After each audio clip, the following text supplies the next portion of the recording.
Bueno, ahora vamos a ir con la parte 2 de las generalidades de radiología y vamos a hablar de tomografía.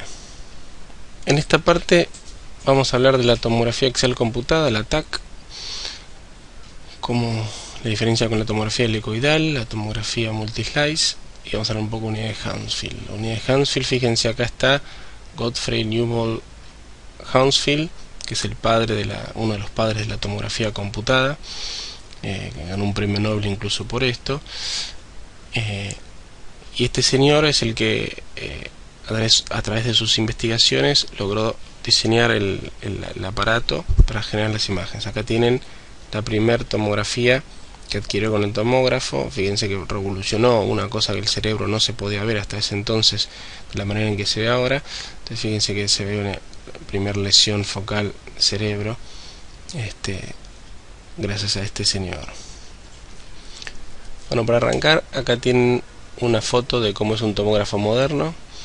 Para que vean, esta es la sala de tomografía. Acá este es el aparato, es un tomógrafo como una especie de anillo en el medio, a través de la cual acá tiene una camilla, que esta camilla se eleva y el paciente pasa a través de la camilla, pasa a través del anillo, digo.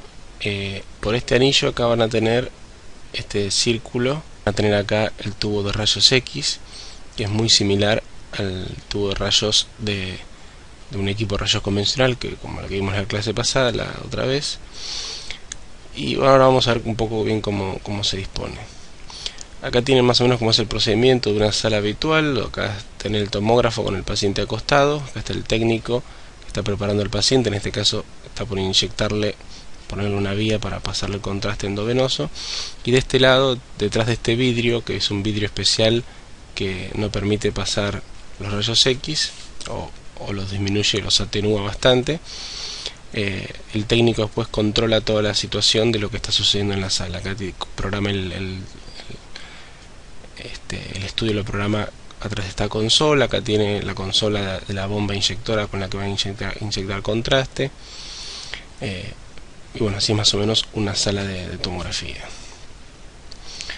La tomografía axial viene del tema del eje, ¿no? Y es una tomografía que se hacía a través del eje del cuerpo, el eje longitudinal, ¿sí? Que en sus comienzos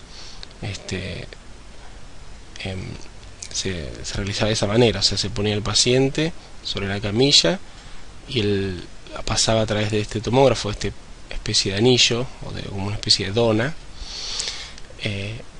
y este anillo iba tirando los rayos para adquirir los diferentes cortes de lo que uno pretendía. ¿De qué manera funciona esto? Acá tienen un tomógrafo abierto, digamos, como es el interior de un tomógrafo, donde está el tubo de rayos, muy parecido al tubo de rayos de la placa convencional, que es este que está acá, el tubo de rayos colimado, de tal manera que dispara los rayos y van a impactar sobre esto, que son detectores. Ya no es una placa radiográfica, sino que son detectores, que son estos detectores que ven acá. Los rayos se disparan como si fuera una especie de sierra, ¿ven? Donde corta una feta del cuerpo e impactan sobre acá.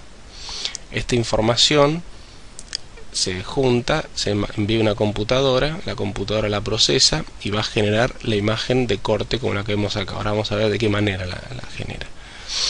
Lo cierto es que para que genere esta imagen de corte, este disparo que hace a través del cuerpo y que llega a los detectores, lo hace en forma giratoria. Fíjense, este es el equipo, el tubo de rayos está acá, dispara a los sensores de acá, va girando, y a la medida que va girando va disparando y los detectores van adquiriendo esa información de diferentes ángulos del cuerpo, ¿sí? Fíjense, acá tienen cómo sería el movimiento de la tomografía computada habitual. Ahí lo tienen. La camilla avanza y va haciendo un corte, avanza, hace un corte, avanza, gira, hace un corte, avanza, gira, hace un corte. A medida que va avanzando, ahí más o menos van a tener una luz de un láser, les indica por dónde está pasando el corte. O sea, cada vez que avanza, hace un corte. Esta es una tomografía secuencial. Entonces, ¿qué pasa cuando hace ese corte? Ahora el kit de la cuestión, cómo se forma la imagen tomográfica, esa imagen de corte.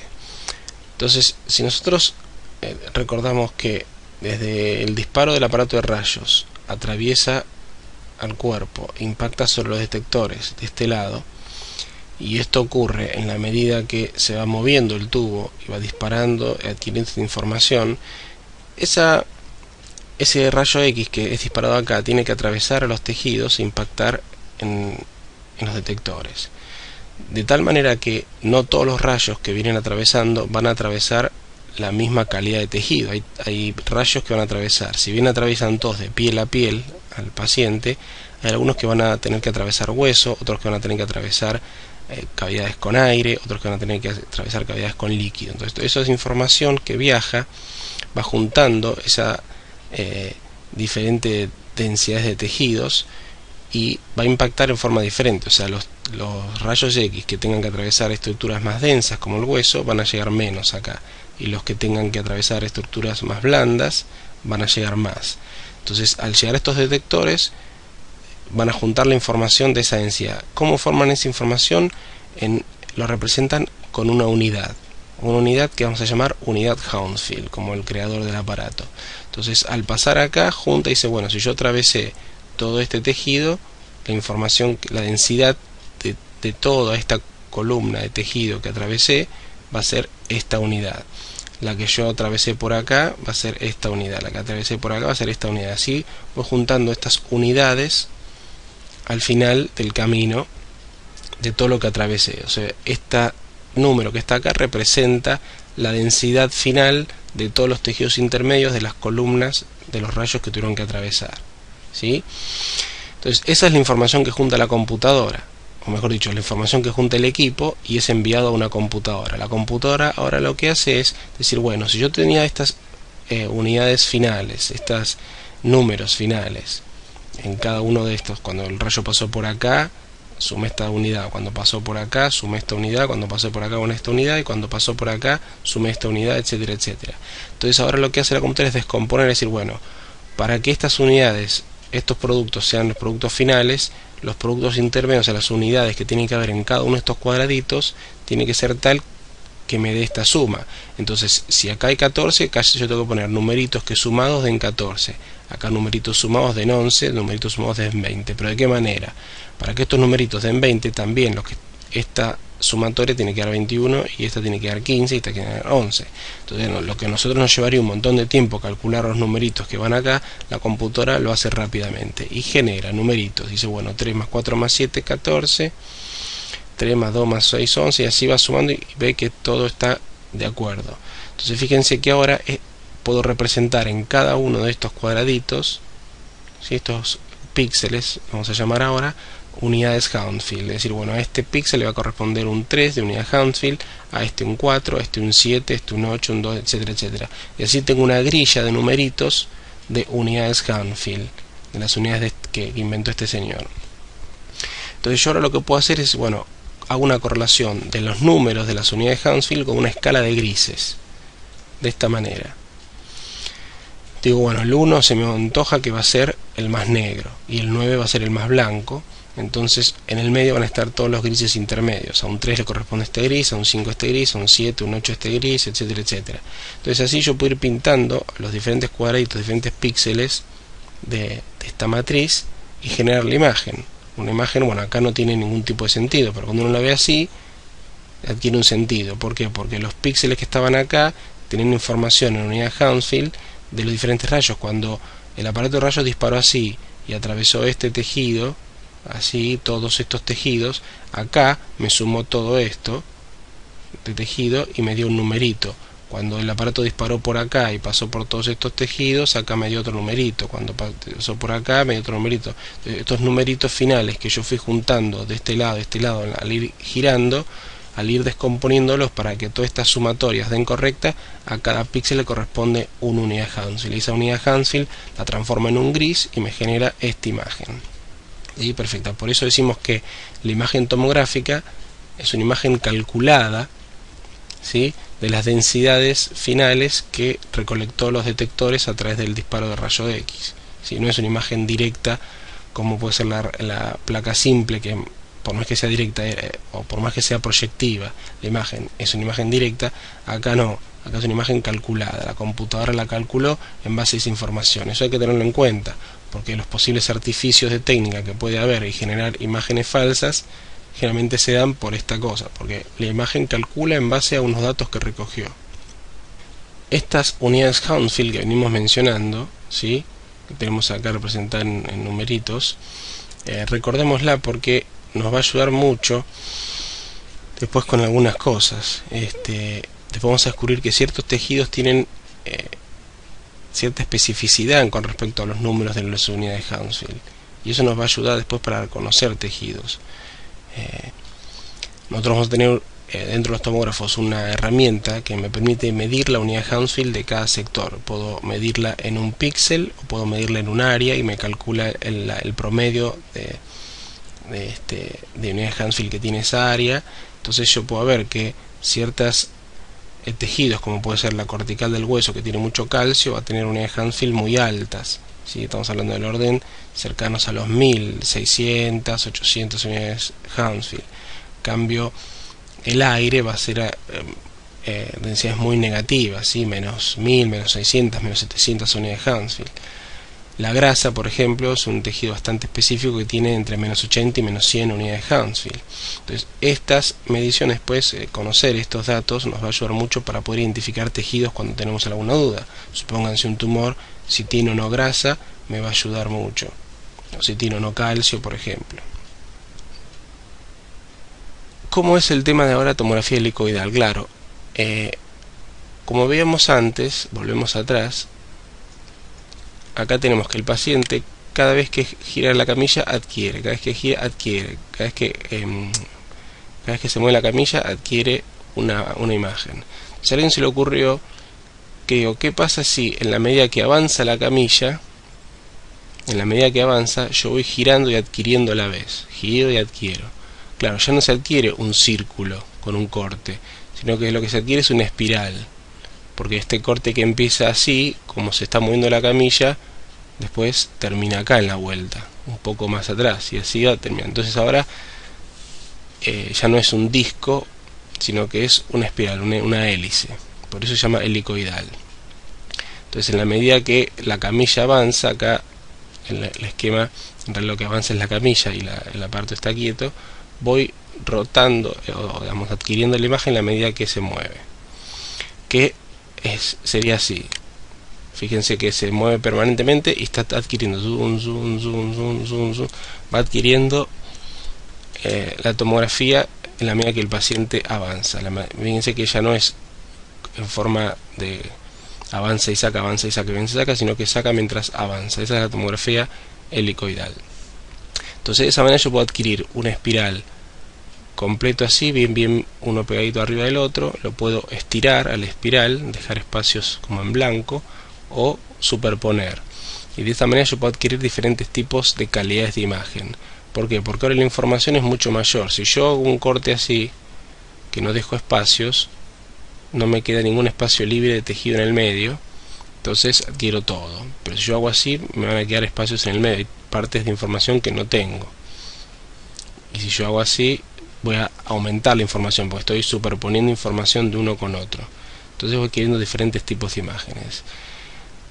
La imagen del helicoidal va a ser una imagen que es mucho de mejor calidad que la imagen secuencial. Depende del tipo de corte en realidad, ¿no? Pero por otro lado me permite hacer barridos más largos y mayor cantidad de cortes en menor cantidad de tiempo. Me permite, por ejemplo, hacer estudios de abdómenes con una sola respiración, que antes era más complicado. Entonces los estudios salen mucho mejor. Estudios de tórax también.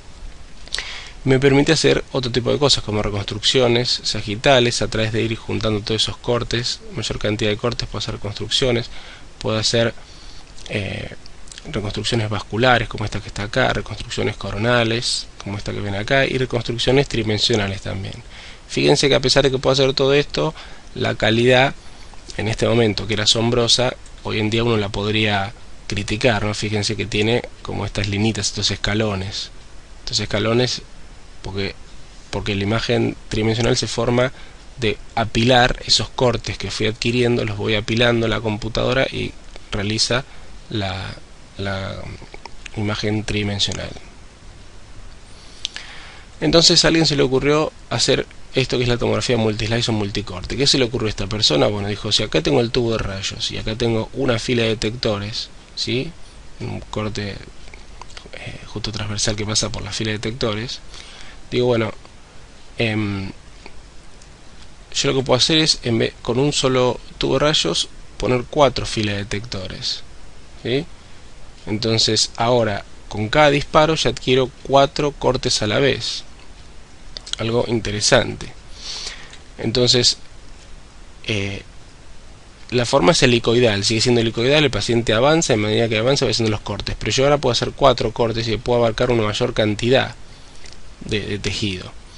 Y así puedo, fíjense, si yo alejo los cortes de esta manera, dejando un espacio en el medio, me sucede esto, o sea, cuando hago la reconstrucción me quedan como si fueran cortes separados, uno con respecto al otro. Pero a medida que yo hago los cortes juntos, ya ese escalón deja de existir y se hace mucho más homogéneo, ¿ven? Ya no se ven los escalones, y si lo superpongo es la calidad máxima que puedo obtener, ¿sí? Al superponer cada uno de estos cortes con respecto al otro. Entonces con la tomografía multislice aparece un nuevo concepto, algo que cambia un poco el paradigma de lo que veníamos viendo. Ya no se adquiere un corte, sino que la computadora no es que cada vez que pasa así procesa y genera un corte de una imagen, sino ahora lo que adquiere es un volumen, un pedazo de tejido, ¿sí? Con un espesor determinado. Entonces ya no se adquieren pequeños píxeles como veíamos antes, pequeños píxeles y formábamos una imagen, sino que se adquieren voxeles, o sea, cajitas. Voxeles de qué tipo? Que son isométricos, o sea que tienen la misma distancia de un lado, del otro y de la profundidad, o sea los tres lados tienen la misma distancia. Entonces tener la misma distancia, la imagen que yo genero tanto en cualquier plano va a ser siempre de la misma calidad. Las reconstrucciones en realidad es simplemente una elección de cómo quiero representar el volumen que yo adquirí. Fíjense, si yo antes tenía tomografía helicoidal, que yo hacía diferentes píxeles, ahí los ven en los píxeles, entonces estos píxeles en un corte y tienen otro corte acá con estos píxeles, yo cuando quiero, como son anisotrópicos las cajitas son más largas, no por decirse más profundas que de los lados, me genera una imagen pixelada como esta. Pero como la tomografía helicoidal, la tomografía multislice me adquiere voxeles, cajitas que son iguales en todos los sentidos, me permite crear que estos píxeles que están acá son los mismos estos píxeles que están acá o estos que están acá. Entonces las reconstrucciones van a ser todas de igual calidad porque son isotrópicos, ¿sí? Es algo interesante a tener en cuenta. Entonces ya podemos tener cambia el concepto, ya no es una tomografía axial, ya no es una tomografía en un solo corte, sino que se adquiere un volumen en la reconstrucción. Yo reconstruyo en axial, en sagital o en coronal y la calidad es siempre la misma, el mismo tipo de calidad por estos voxeles isotrópicos que genera el aparato, ¿sí? Por adquisición volumétrica. Entonces ya podemos hacer otro tipo de estudios. Hay estudios de incluso el cuerpo entero, podemos hacer unas angiografías que abarcan mucho mayor al tener mayor cantidad de pistas, ¿sí? Yo puedo tener una pista, la común, pero con el multislice puedo tener 4, 16, 64, ahí hasta el nuevo tomógrafo que tenemos en hospitales de 320 pistas, o sea, es una franja enorme de adquisición de un solo disparo que se puede hacer, ¿no? Entonces permite hacer adquisiciones volumétricas mucho mejores. Fíjense, acá está un corazón, el corazón, recuerden que está latiendo, entonces el movimiento siempre es una complicación para la tomografía, y esta es tan rápida, las tomografías multislice, que puede agarrar el corazón en diferentes partes de la fase cardíaca y poder mostrarlo. Incluso podemos ver el latido cardíaco con todas las reconstrucciones de todo el ciclo cardíaco, porque hacemos reconstrucciones que recogen información de la sístole, de la diástole, de las partes intermedias y generamos esto. Fíjense la calidad también que puedo tener. Acá tienen un bebito. Esto es una tomografía, no es ningún dibujo, ninguna foto, es una tomografía que en una reconstrucción, cuando uno lo ventanea para ver la parte superficial, podemos ver hasta el íntimo detalle de la oreja, la nariz. Fíjense todo el chupete, la ropa, se ve todo perfecto con esta tomografía multislice porque es un volumen que adquiere. Y acá, bueno, a modo de resumen, siguiendo con el cuadrito que veníamos armando de la placa simple, no hablamos de los rayos X. En la tomografía computada vamos a tener que el principio físico también son los rayos X, comparten el principio físico, pero la diferencia es que estos rayos X interactúan con el tejido, con el aparato, de tal manera que me genera un tipo de imagen de corte, ¿sí? Es seccionante, no es una proyección uniplana, sino que es un corte. Y es muy buena para hueso y partes blandas, ¿sí? Me da mucha mejor definición, me define las estructuras y me puede mostrar diferentes planos y cambia todo el parámetro sobre localización de estructuras. Y ¿es inocuo o no? No es inocuo, genera rayos X y en general mayor cantidad que en la placa simple, ¿sí? Porque ahí se hizo un solo disparo y se adquirió la imagen. Acá se están haciendo múltiples cortes, pero bueno, en la relación costo-beneficio es mucho mejor. Entonces, ¿qué deberían saber responder después de ver esta clase? O si no, repásenlo. Cómo se genera la imagen en la tomografía a partir de los rayos X, ¿sí? El esquemita de ese cuadradito o esos píxeles, cómo se va llenando con las unidades de Hounsfield de acuerdo a cómo van atravesando los rayos del tejido, ¿sí? Lo fundamental. ¿Qué son las unidades de Hounsfield? Esto ténganlo siempre presente porque es lo que nos va a ayudar después para determinar ciertos tejidos. ¿Qué diferencia hay entre los diferentes tipos de tomografía? ¿Sí? La tomografía axial, la helicoidal, la computada. Si bien hoy en día prácticamente se hace todo con multislice o con multicorte o con helicoidal, ya es muy raro que haya imágenes exclusivamente axiales, pero bueno, es importante saberlo. Y junto con esto, el concepto de adquisición volumétrica, que es el que introduce la multislice. La tomografía multicorte ya no genera imágenes por cortes directamente, sino que genera un volumen a través del cual yo después puedo elegir cómo reconstruyo ese volumen, o sea, en qué corte, en qué plano quiero reconstruirlo. Esto manéjenlo porque es la diferencia fundamental que tiene el concepto de volumetría con respecto a tomografía, o sea, al corte que generaba antes. Antes de terminar, quiero hay cosas que acá no tratamos en la tomografía que son muy importantes y son de más aplicación clínica que esto, que están en otros videos, que es el video de ventanas tomográficas, para que vean la diferencia con eso. Y después la parte de contrastes también, va a haber una clase de contrastes en tomografía y lo que son los el contraste dinámico, el scan dinámico del cuerpo. Ahora sí, me despido con esta imagen que es muy linda, muy tierna, y bueno, nos vamos a ver en los próximos videos.